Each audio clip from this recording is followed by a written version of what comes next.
Hi, I'm Blinky. I'm part of Ministry of Helps at saka Pastoral Care dito sa Wisdom Church of Manila.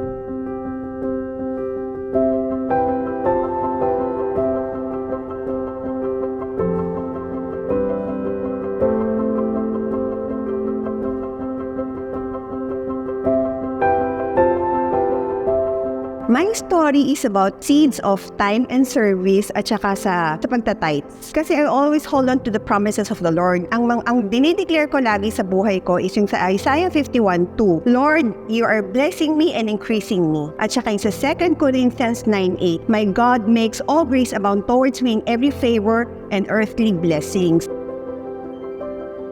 It's part of my daily declaration over myself. Dati, may mga times na may sinispeak si Lord pero hindi ko ino-obey. So pag hindi ko siya ino-obey, ang nangyayari, yung mga pinagpipray ko at mga dinideclare ko, hindi siya nagmamanifest sa buhay ko. So when I start obeying and do things the right way, speaking blessings over our lives, speaking blessings over everything that we have, every time na may pumapasok na finances sa akin, automatic, I set my tithes and my offering. So ngayon naintindihan ko na importance ng naming my seed. Kaya nare-receive ko yung mga harvest. So, pag may pumasok sa aking mga blessings, mapagamit man to or mapa-finances, binibless ko siya. Nag-speak ako ng blessing. And then, automatic, nagsiset ako ng aking tithes and offering. Ngayon, nararamdaman ko lahat ng multiplication in terms of una, sa gasoline ng kotse. Nararamdaman ko yan araw-araw. Kasi, alam mo, talagang ang galing ng extension ng gasolina ko. Every time din na pupunta ako sa church para mag-serve, grabe. Tapos, pati sa food namin sa bahay. Kasi ang mommy ko, siya yung type ng person na gustong-gusto magluto 3 times a day. Yung multiplication ng pagkain sa bahay namin tuloy-tuloy. At pati yung multiplication ng pagkain ng aso ko tuloy-tuloy din. Kasi ang pagkain ng aso sukat yan. So with that, alam mo na kung hanggang saan lang yung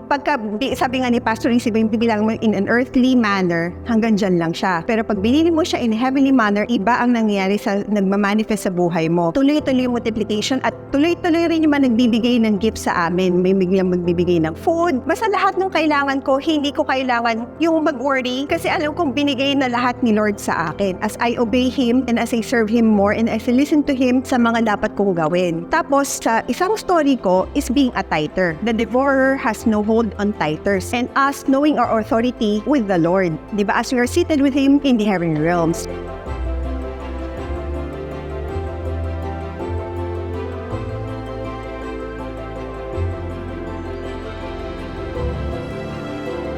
So there was a time na nagkaroon ng sunog sa katabi naming bahay. So I was driving going home, ang sabi ni Holy Spirit, mag-pleading the blood of Jesus prayer ka at saka mag-declare ka ng Psalms 91. Like ko, sige Lord, I'm gonna obey you. So as I prayed and as I was going home, I was praying in tongues. Biglang all of a sudden, tumigaw yung kapitbahay namin na, takbo, palabas. Ganon silang lahat. So nagulat ako, parang anong nangyayari? So pala, nasusunog na yung katabing bahay namin tapos walang tao sa loob. As in ganon ka-challenging situation. In reality, in the physical, kung nakikita mo nangyayari, ang una ko talagang gagawin ay mag-impake, lumabas ng bahay at tumakbo in the natural. But then, I asked the Holy Spirit, Lord, what should I do? Sabi ni Lord, command your angels and command the situation. So I demanded over the situation. Sabi ko, right now, stop fire. Right now, in Jesus' name. And I commanded my angels, go and move and stop this fire right now in Jesus' name. At mabubuksan agad nila itong pinto at matitigil lahat tong apoy. Tapos nag-declare din ako na, Lord, I am a tither and kingdom investor. I'm destined to flourish.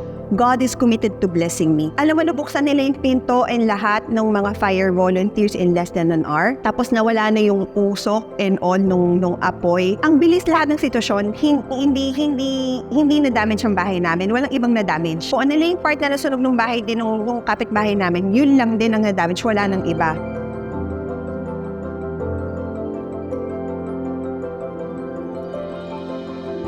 So it's just us knowing our authority and knowing that we are a tither, king investor. It's not part of our inheritance. As long as we know and understand of who we are, we can take a stand with every situation.